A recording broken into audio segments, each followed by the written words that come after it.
Hi hello welcome to wild wolf TV health. ఈరోజు మనం doctor Kiran's renal centre కేపీహెచ్పిలోని road number 1లో ఉన్నాము. ఈరోజు మనతో పాటు ఉన్నారు doctor Kiran Kumar garu, consultant nephrologist, renal transplant physician, specialist in dialysis and hypertension. So మనం వారితో మాట్లాడదాం ఈరోజు. హలో సార్, నమస్తే. నమస్కారం అండి. సార్, నెఫ్రాలజీ అనగానే మనం కిడ్నీకి సంబంధించిన వ్యాధుల గురించి చెప్పుకుంటూ ఉంటాము. సో అసలు కిడ్నీ అంటే ఏంటి, వాటి లొకేషన్ అంటే ఎక్కడ ఉంటుంది, అండ్ వాటి ఫంక్షన్స్ చెప్పండి సార్ డీటెయిల్. సో కిడ్నీస్ అంటే మూత్రపిండాలు అనుకుంటూ ఉంటాం కదండి. కిడ్నీస్ అనేవి ఏంటంటే one of the vital organs in the body. అంటే మన బాడీ మంచిగా పనిచేయాలంటే ఫ్యూ ఆర్గాన్స్ అనేవి కంపల్సరీగా పనిచేయాలి. అందులో మీకు బ్రెయిన్ కానీ, హార్ట్ కానీ, కిడ్నీస్ కానీ, లంగ్స్ కానీ, లివర్ కానీ, ఇవన్నీ ఏంటంటే వైటల్ ఆర్గాన్స్. సో మనం బతికి ఉండాలి అంటే ఈచ్ ఆర్గాన్ అంటే ఒక్కొక్క ఆర్గాన్ వాటి ఫంక్షన్స్ అనేవి చేస్తూ ఉండాలి. సో ఈ వైటల్ ఆర్గాన్స్లో మీకు కిడ్నీస్ అనేది చాలా చాలా ఇంపార్టెంట్. ఎందుకంటే ప్రతిరోజు మన బాడీలో ఫామ్ అయ్యే వ్యర్థ పదార్థాలు ఉంటూ ఉంటాయి అన్నమాట. ఫర్ ఎగ్జాంపుల్, మనం వెహికల్లో వెళ్తే పెట్రోల్ పోసి వెహికల్ నడుస్తూ ఉంటుంది, కానీ దాంతోపాటు మనకి ఈ డస్ట్ కానీ లేకపోతే స్మోక్ కానీ బయటకు వస్తూ ఉంటుంది కదా. So that is because of petrol అనేది కన్జ్యూమ్ అయ్యి దాని నుంచి వేస్ట్ ప్రోడక్ట్స్ వస్తూ ఉంటాయి. అదేవిధంగా మన బాడీలో కూడా ఎనర్జీ ఫామ్ అవ్వాలి అంటే దానికి ఎండ్ ప్రోడక్ట్, మెటబాలిక్ ప్రోడక్ట్స్ వస్తూ ఉంటాయి. అవన్నీ విష పదార్థాలు, అవన్నీ బాడీలో ఉండకూడదు యాక్చువల్లీ అయితే. సో వాటిని బయటికి పంపించడానికి ఒక ప్యూరిఫైయర్ ఉండాలి బాడీలో. ఆ ప్యూరిఫైయరే మన కిడ్నీస్ అనమాట. So kidneys are one of the most important vital organs of the body. So ఒక మనిషికి అయితే 2 కిడ్నీలు ఉంటాయి, లెఫ్ట్ కిడ్నీ, రైట్ కిడ్నీ. ఒక్కొక్క కిడ్నీ ఒక పిడికిలంతా ఉంటుందన్నమాట. సో ఈ బొమ్మలో చూస్తే మీకు అర్థమవుతుంది. ఇది టిపికల్ ఒక నమూనా అన్నమాట కిడ్నీకి ఎలా ఉంటుంది. ఇందులో పార్ట్స్ ఏంటంటే, ఇది కిడ్నీ అనుకుంటే కిడ్నీ పైన ఒక చిన్న ఆర్గాన్ ఉంటుంది, దాన్ని అడ్రినల్ గ్లాండ్ అంటారు. దాని నుంచి కొన్ని హార్మోన్స్ వస్తాయి యాక్చువల్లీ. ఈ హార్మోన్స్ అనేది మన బాడీలో బ్లడ్ ప్రెషర్కి సంబంధించిన హార్మోన్స్. వీటి రెగ్యులేషన్ కూడా కిడ్నీసే చేస్తాయి అన్నమాట. సో అడ్రినల్ గ్లాండ్, కిడ్నీస్కి అనేది బ్లడ్ సప్లై మీకు అయోటా అని ఒక పెద్ద ఆర్టరీ ఉంటుంది, అది హార్ట్ నుంచి వస్తుంది అనమాట.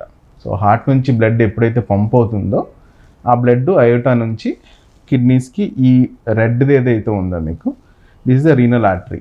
రీనల్ ఆర్టరీ అంటే గుడ్ ఆక్సిజనేటెడ్ బ్లడ్ని హార్ట్ నుంచి అవయవాలు తీసుకొచ్చే ఆర్టరీ అనమాట.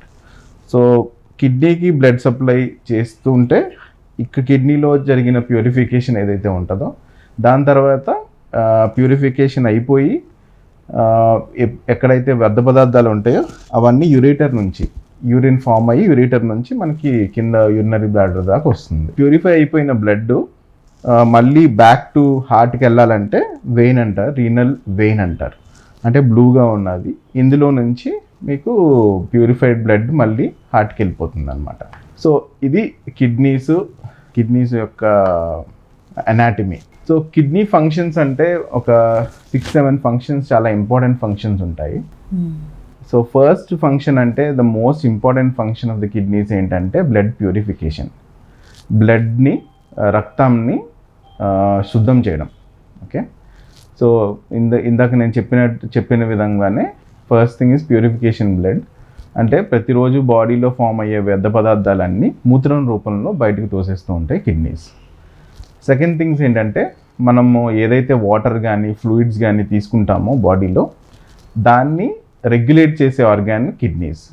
అంటే బాడీకి కావాల్సిన వాటర్, ఫ్లూయిడ్ అంతా బాడీలో తీసుకున్న తర్వాత ఏదైతే మిగిలిద్దో దాన్ని మూత్రం రూపంలో అగైన్ బయటకు తోసే ఆర్గాన్ కిడ్నీస్.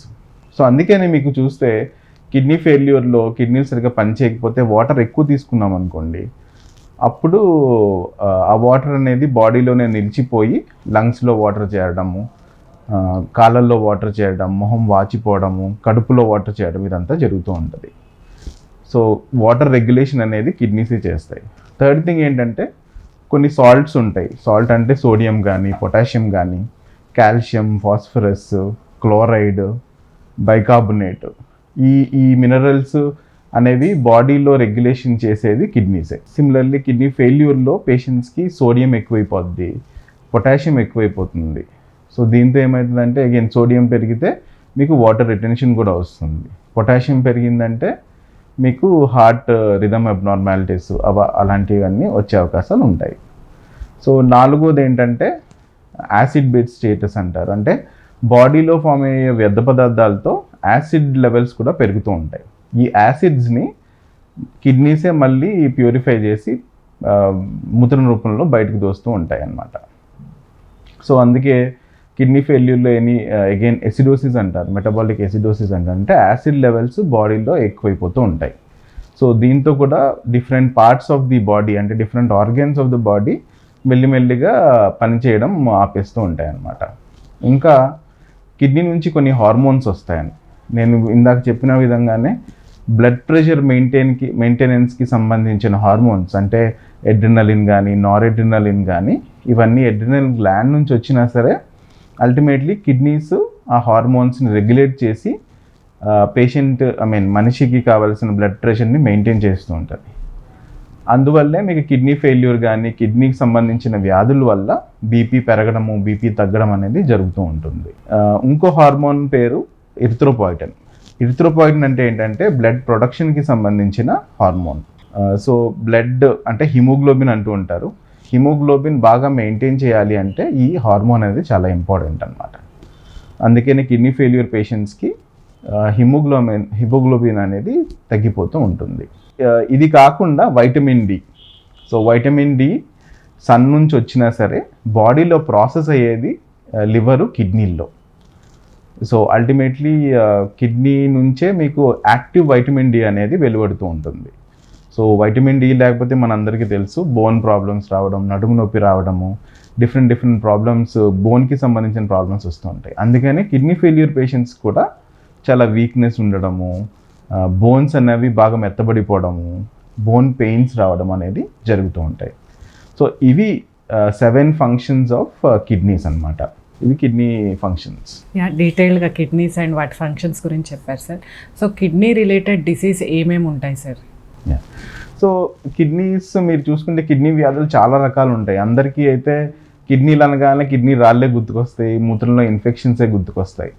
సో కిడ్నీ వ్యాధులు అంటే రైట్ ఫ్రమ్ బర్త్ నుంచి ఎల్డర్లీ ఇండివిజువల్స్ అంటే ముసలితనం వచ్చే వరకు డిఫరెంట్ ఏజెస్లో డిఫరెంట్ వయసుల్లో డిఫరెంట్ కిడ్నీ వ్యాధులు వస్తూ ఉంటాయి అన్నమాట. సో చిన్నప్పుడు మేము మోస్ట్లీ ఏం చూస్తామంటే వంశపారంపరంగా వచ్చే కిడ్నీ వ్యాధులు లేదా కంజెనిటల్ కిడ్నీ డిసీజెస్ అంటారు. అంటే పుట్టుకతోనే కిడ్నీ వ్యాధులు కొంతమందికి ఉంటాయి అన్నమాట. అంటే మనం ఊమ్లో ఎప్పుడైతే మనిషి ఏర్పడుతున్నాడో ఆ టైంలోనే కొన్ని ప్రాబ్లమ్స్ వల్ల కిడ్నీలో కొన్ని అబ్నార్మాలిటీస్ అనేవి కనిపిస్తూ ఉంటాయి. అవి ఏంటంటే మోస్ట్లీ కొంతమందికి కిడ్నీ లేదు, ఒక కిడ్నీ లేదు, కొంతమందికి కిడ్నీ సరిగ్గా కనిపించట్లేదు, లేదు ఉండాల్సిన చోట కంటే వేరే చోట ఉంది అనే కాన్సెప్ట్స్ ఉంటాయి. ఎక్టోపిక్ కిడ్నీస్ అంటారు, రీనల్ డిస్ప్లేసియా, రీనల్ ఏజెన్సిస్, ఇలాంటివన్నీ చాలా కామన్గా చూస్తుంటాం ఫస్ట్ 1 to 10 years వరకు. ఇది కాకుండా నెఫ్రోటిక్ సిండ్రోమ్ అంటారు. నెఫ్రోటిక్ సిండ్రోమ్ అంటే ఏంటంటే కిడ్నీలో ఉండే ఫిల్టర్స్, అంటే ఒక కిడ్నీలో మీకు 1 million ఫిల్టర్స్ ఉంటాయి.